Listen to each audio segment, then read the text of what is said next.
Olá, pessoal, tudo bem?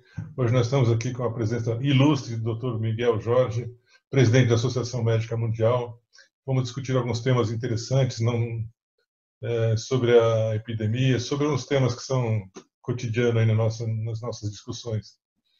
Eu queria começar com um tema que me preocupa um pouco, porque eu tenho vários amigos que estão na linha de frente no hospital, e eu tenho notado que eles estão assim um pouco cansados e um pouco estressados com essa história da epidemia, e mostrando sinais assim de desgaste físico por ficar em plantão de 12 horas ou mais, e desgaste mental também, pelo medo, pela ansiedade, pela sensação de impotência. E pelo que eu me lembro um pouquinho do Fraudenberger, ele classificou isso como burnout. Não é bem da minha especialidade, eu queria saber da tua experiência. O que você está pensando? Qual a sua visão sobre o burnout? Se isso realmente existe no momento? E como é que isso está afetando a classe médica que está lá na linha de frente? Muito bem, Alexandre. Antes de mais nada, muito obrigado pelo convite para participar. É uma honra. Como você sabe, eu sou psiquiatra e psicoterapeuta e, com isto, obviamente, eu não estou na linha de frente do manejo e do enfrentamento dessa pandemia que nós estamos vivendo, né? Entretanto, o que eu tenho observado do ponto de vista de reações emocionais que as pessoas têm apresentado, né, em geral, pessoas leigas, não é muito diferente do que os profissionais de saúde enfrentam, ainda que esses, particularmente os médicos e também as enfermeiras, além das reações habituais de, obviamente, um receio de se infectar, um receio de levar a doença para os seus familiares, eu acho que se agrega isso às condições em que esses profissionais estão trabalhando. Obviamente, nem todo mundo tem o privilégio de trabalhar num hospital privado de ponta, né? Sim. Existe toda uma diversidade de exposição a essa situação. Nós sabemos que em muitos lugares não há equipamento de proteção pessoal suficiente, de qualidade para todos os profissionais, e obviamente isso acaba expondo os profissionais a um risco maior e, portanto, aumentam os seus próprios medos, vamos dizer assim, de se contaminarem e até mesmo, por que não dizer, de morrerem, né? É lógico. Desenvolver quadro grave e até mesmo virem a morrer. Ou seja, de verdade, eu acho que o trabalho que os médicos e outros profissionais de saúde estão fazendo merece todo o reconhecimento por parte da população, porque é de uma coragem destemida, né?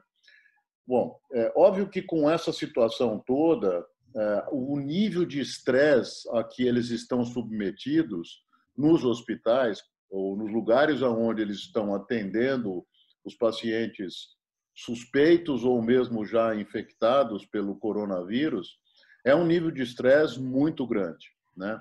E exatamente esse nível de estresse no ambiente de trabalho é o que classicamente está relacionado com aquilo que veio a se denominar de síndrome do burnout, né?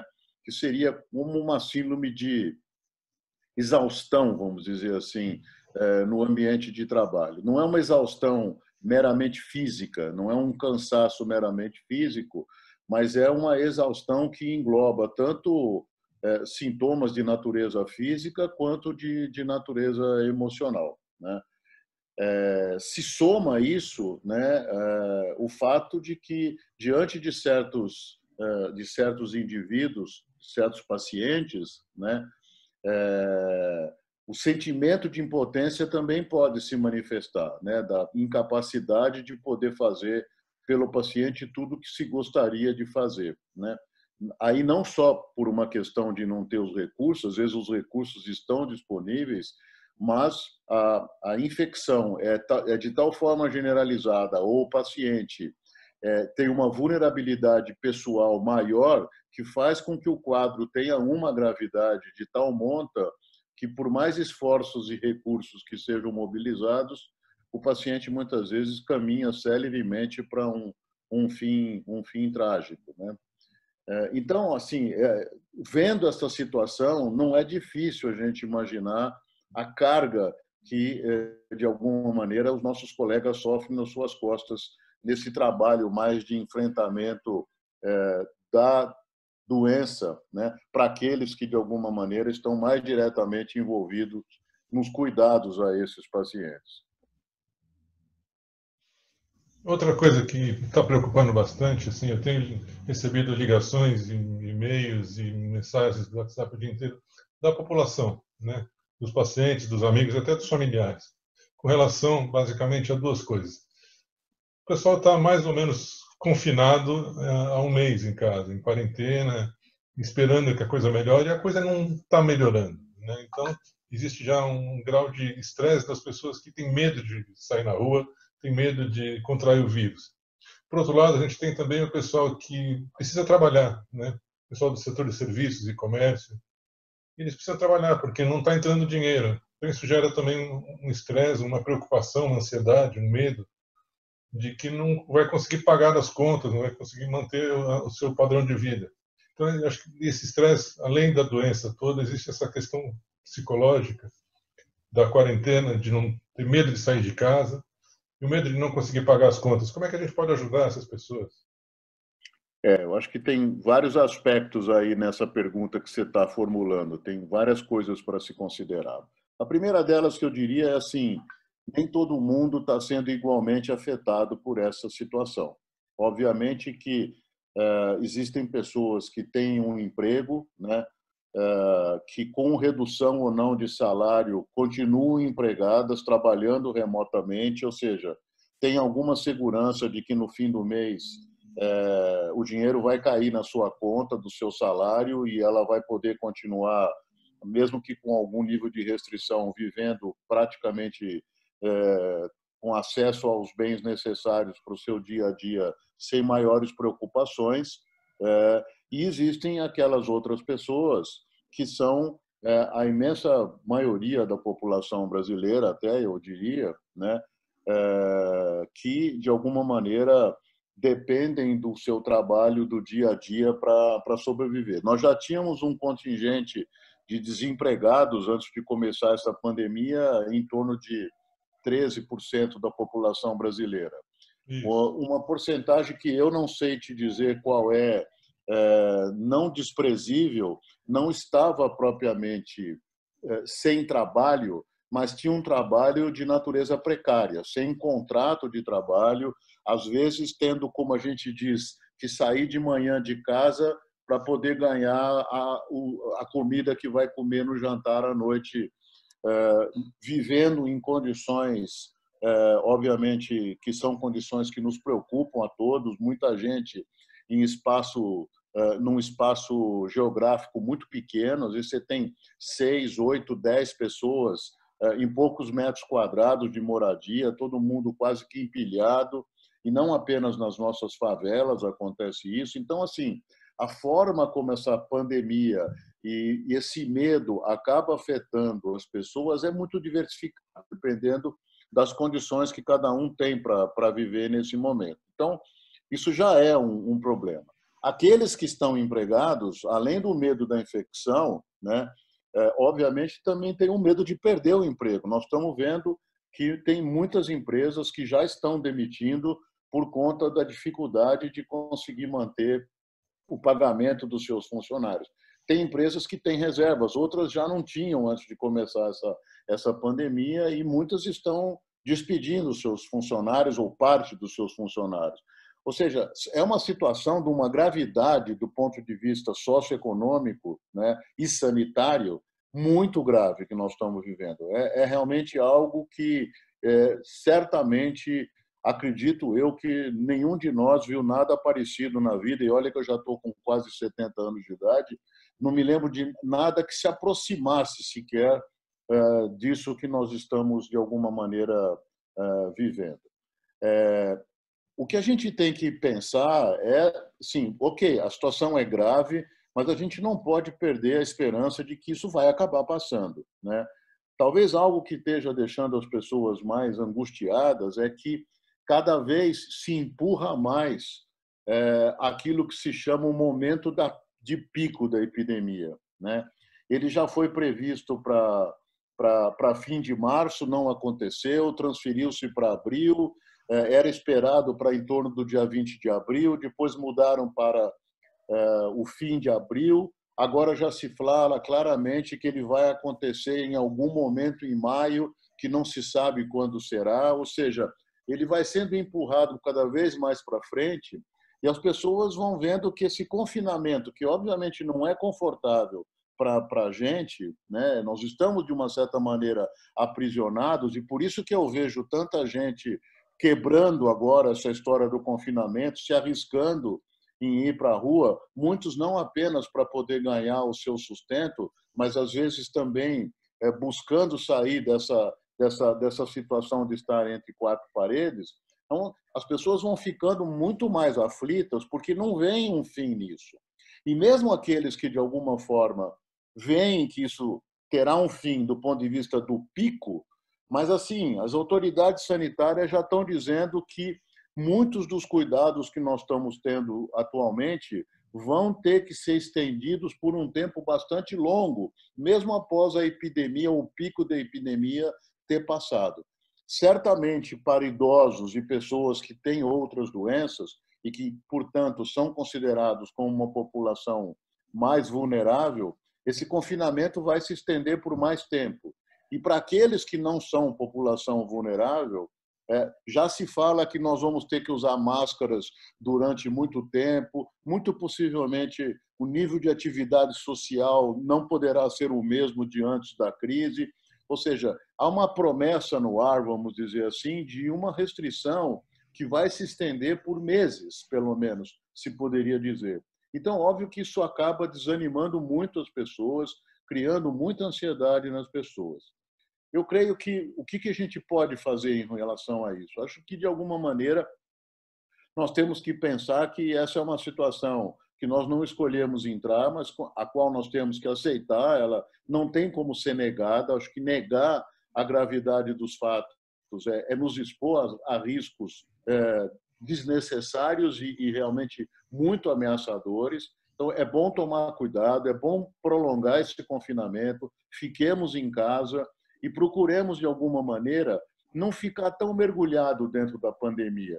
É importante se informar a respeito dela, mas uma superexposição a notícias em relação à pandemia não faz bem para a saúde mental da gente. É importante a gente poder buscar meios de se entreter. Hoje em dia, todo mundo tem celular, com acesso à internet, muitos têm computador, televisão praticamente todo mundo tem. Nós temos que buscar também nos entreter com coisas mais leves, com coisas que, de alguma maneira, nos façam relaxar e nos ocupar com questões que vão para além da situação do que está acontecendo.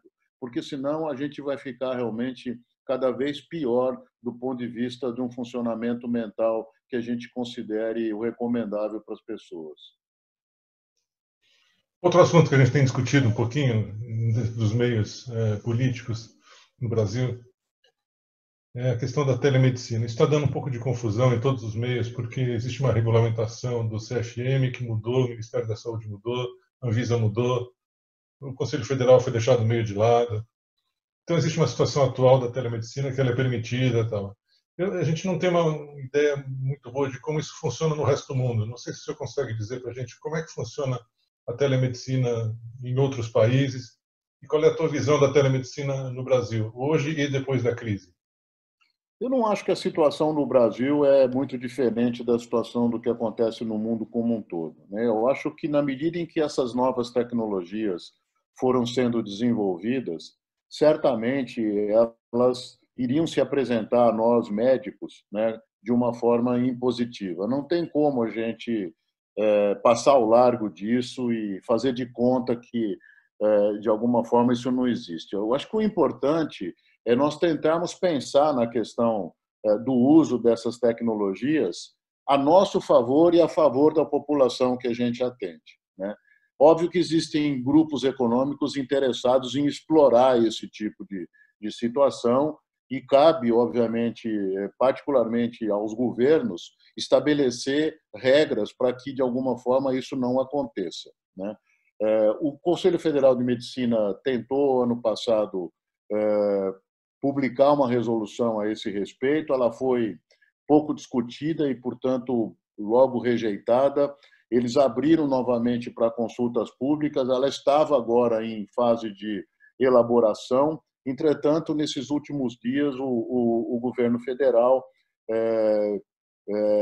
discutindo algo que tinha sido aprovado pelo Congresso Nacional, vetou certas cláusulas que estavam ali, e uma delas exatamente vetou uma cláusula que, de alguma forma, faz com que ele, governo federal, tenha anunciado que caberá a ele editar uma lei para regulamentar a questão da telemedicina no país. Nós esperamos que, efetivamente, isso venha a acontecer de uma forma, como eu disse, que venha em favor da população e dos próprios profissionais de saúde que ofereceriam a telemedicina. Eu acho que o instrumento é um instrumento importante. Eu acho que nessa crise, como nós podemos ver, ele está nos possibilitando não perder o contato com os nossos pacientes, né? Para não falar das questões de manter as nossas relações sociais a um mínimo possível. Mas, enfim, eu, por exemplo, como psiquiatra e como terapeuta, né, eu tenho e continuo atendendo meus pacientes em terapia, né, através de telemedicina, ou seja, ou eu uso o Skype, ou eu uso o WhatsApp com vídeo, ou eu uso o FaceTime, ou seja, há uma série de instrumentos e de mecanismos que me possibilitam poder continuar atendendo aqueles que, de alguma forma, estão em tratamento comigo, né? Particularmente no momento onde, obviamente, essa situação aumenta as ansiedades em todas as pessoas, né? Então, realmente um instrumento importante e eu acho que, de alguma maneira, ele deve ser regulamentado para possibilitar um bom uso no futuro. Existem outras questões, não apenas do atendimento, mas mesmo do uso de inteligência artificial como um instrumento acessório ao trabalho do médico. Nós sabemos, já existem hoje trabalhos publicados mostrando que, através de algoritmos desenvolvidos por inteligência artificial, hoje existem programas que, do ponto de vista de fazer um diagnóstico através, por exemplo, de uma imagem, uma tomografia, uma ressonância magnética, já tem um grau de precisão igual ao de um bom profissional, às vezes até maior do que a de um bom profissional. Então, obviamente que sim, existirão situações que impactarão o exercício da medicina, mas eu espero que elas venham no sentido de melhorar o que a gente tem para oferecer a assistência à saúde das pessoas e não no sentido de virar uma exploração comercial por parte de empresários que, obviamente, estão mais interessados efetivamente em tratar da saúde como uma mercadoria do que propriamente em vender bons serviços, né? Perfeito, eu tenho exatamente a mesma opinião e acho que a gente tem que arrumar nesse sentido. Ter o paciente como o nosso objetivo principal é fazer o melhor para ele, usando todos os mecanismos, todas as ferramentas existentes. Mas eu quero pegar um gancho que o senhor falou sobre o novo tipo de relacionamento que nós vamos ter depois dessa crise. Nós temos padrões de comportamento e de relacionamento diferentes entre os países. Nós latinos somos mais quentes, a gente gosta de abraçar e beijar as pessoas, ainda mais os árabes, né? E muda um pouquinho o padrão em relação aos ingleses, aos países nórdicos, que são um pouco mais frios no relacionamento. A gente teve isso também no Japão, o pessoal já usava máscara muito antes dessa questão da epidemia ou da pandemia. Você acha que isso poderá mudar o comportamento das pessoas daqui para frente, no relacionamento interpessoal e até no público? Eu acho que, certamente, o que nós estamos vivendo, como eu disse, uma situação absolutamente inusitada, nova, né, completamente nova para todos nós, eu não tenho a menor dúvida de que trará impacto do ponto de vista de mudanças de comportamentos e de hábitos. Certamente, no período logo após o pico da epidemia, ou quando ela estiver meio ficando para trás, né, essas mudanças serão mais observáveis. É difícil a gente imaginar o que disso tudo vai ficar e o que não ficará. Mas mesmo que fique num primeiro momento, não significa que depois se manterá por um tempo prolongado, né? como você bem disse, nós latinos temos, do ponto de vista de expressão de afetos, né, uma maneira muito particular de funcionar, né? Não é própria apenas dos latinos, acho que, além dos latinos, outros que, de alguma maneira, eu acredito que compartilham também dessa forma de expressão afetiva, envolve, por exemplo, os povos ali do Oriente Médio, né, onde também há muita expressão dessa afetividade, né? Eu não acredito que essa coisa tão cultural da gente vá se perder em relação ao que está acontecendo. Certamente, cuidados serão incorporados, eu não tenho a menor dúvida disso, né? Mas eu acho também que um impacto grande que vai acontecer é no próprio funcionamento da nossa sociedade como um todo, né? Você veja, paciente quando vai, de alguma maneira, buscar uma consulta, né? Isso implica num certo esforço para ele do ponto de vista de tempo, né? Além do tempo que ele permanecerá em consulta, né? Tem o deslocamento até o consultório do médico. Se a gente pensar do ponto de vista de trabalho, as pessoas que vão até as suas empresas, eu não acho que nós vamos passar a ter uma sociedade que funcione apenas com o trabalho remoto, de maneira alguma, porque é no contato direto entre as pessoas que muitas vezes a criatividade se expressa de uma forma mais clara, né? As empresas sabem disso, quer dizer, às vezes aquela parada para o cafezinho, ela não é um mero break no trabalho. Naquele papinho do cafezinho, às vezes surgem ideias que de alguma maneira nos ajudam a desenvolver coisas novas. Então, eu não acredito que a partir daqui as pessoas agora vão só trabalhar em casa, mas eu acredito que vão poder trabalhar mais em casa do que vinham trabalhando até agora. Isso certamente, por exemplo, vai impactar o fato de que, particularmente em cidades como a nossa, São Paulo, o trânsito vai melhorar, vai ter menos gente circulando, né? Eu acho que também se mostrou mais claramente agora a necessidade de você não ter o mesmo horário de trabalho para todo mundo, organizar as coisas de tal maneira que não exista a chamada hora do rush de uma forma tão clara, né? Você pode escalonar o horário de ida e vinda das pessoas do trabalho. Então, eu acho que isso vai nos dar um aprendizado que eu espero que possa ser bem empregado no futuro, né, próximo, inclusive, do ponto de vista de melhorar as nossas condições de vida, a qualidade da nossa vida. Tem muita gente me dizendo que acha que, nesse momento, apesar de estar confinado, está trabalhando com uma qualidade de vida melhor do que tinha antes.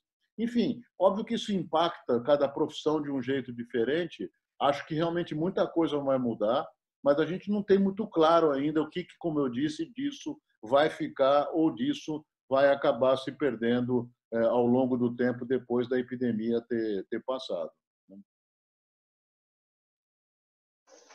Eu não quero ocupar mais o seu tempo, mas assim, 5 minutinhos para dar uma finalizada. O que a gente pode dar de esperança para as pessoas? O que a gente pode trazer de esperança para diminuir essa ansiedade, não só os médicos, a população? Como é que a gente pode contribuir com isso? Olha, eu acho que todos nós sabemos que a vida nos traz muitas alegrias, mas ela é cheia de dificuldades. De todo mundo, de todos nós. De um jeito diferente para um, de um jeito diferente para outro. Não é a mesma coisa. Mas não tem quem na vida não sinta dificuldades.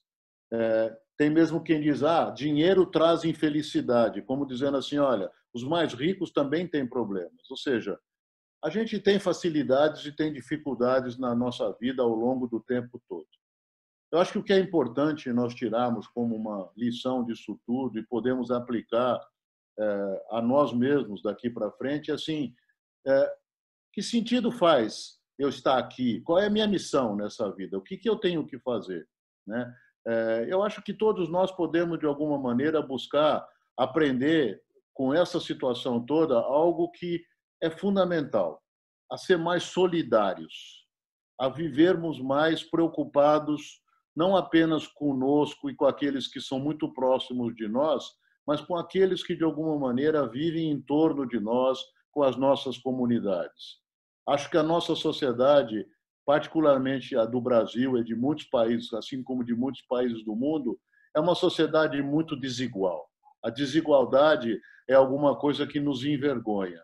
E eu acho que a gente, de alguma forma, a partir de aqui, nós temos que nos preocupar em ter uma vida digna, honesta, em ganhar o nosso pão de forma decente, mas também nos preocuparmos em, de alguma maneira, ajudar aqueles que têm menos condições e menos oportunidades a terem uma vida mais digna, como todo ser humano tem o direito de ter.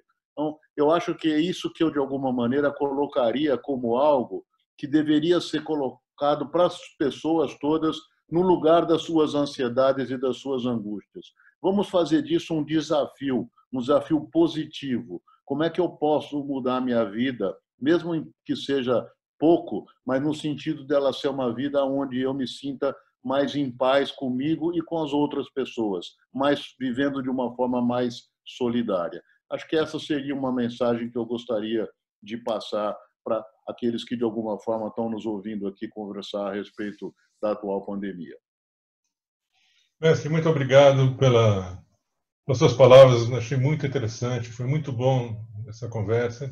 Acho que a gente tem muito assunto para discutir, podia conversar aí o dia inteiro sobre isso, mas eu não quero tomar mais o seu tempo. Então, assim, te agradeço muito pelas palavras. Acho que foi muito bom. Você não está tomando meu tempo, foi um prazer enorme ter conversado com você e espero que essa oportunidade se viralize aí pelas mídias sociais e alcance as pessoas que, de alguma maneira, possam ter algum benefício de nos ouvir nesse bate-papo. Muito obrigado, Alexandre. Um grande abraço. Obrigado, mestre. Um grande abraço.